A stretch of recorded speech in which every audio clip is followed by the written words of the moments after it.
Қайырлы кеш көрермен. Айбек пен Эдуарда қоныс тойға бара жатырған еді. Сол сәтті пайдаланып Айбек қызын алып қашты. Жаңа келін түсті, көптен күткен жаңалық. Қаншама сәттер болды бірге өткізге, сол үйленуге енді жетті. Жақсы отбасы болып, бақыт тілеп қояйық жастарға. Айбек болса сурет салып, Эдуарда бұйырған нәрсе болды. Аллаға шүкір, бақыттымыз, жанұя деп жазыпты. Жастардың қастарында бұрыннан келе жатқан достары Ая мен Ерасыл болды. Және Дана еңлік қарындасы болды. Оқырмандардың бәрі тек бақыт тілеп жатыр. Алда жаңа той күтеміз, бұйыртса. Жақсы әйелі болыңыз. Аз да емес, көп те емес.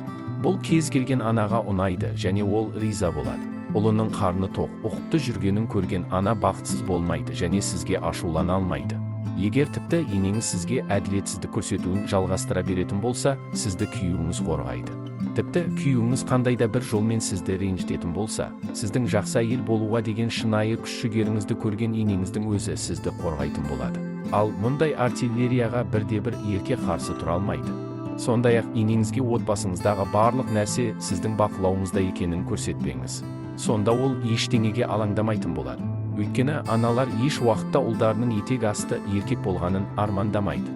Оның үстіне, ол ұлының келіннің алдында құрдай жорғалап жүргенін көрсе, сізден қауіпті көре бастайды. Бұл дегеніміз, ене мен келін арасындағы бітпейтін кикілжіңге алып келеді.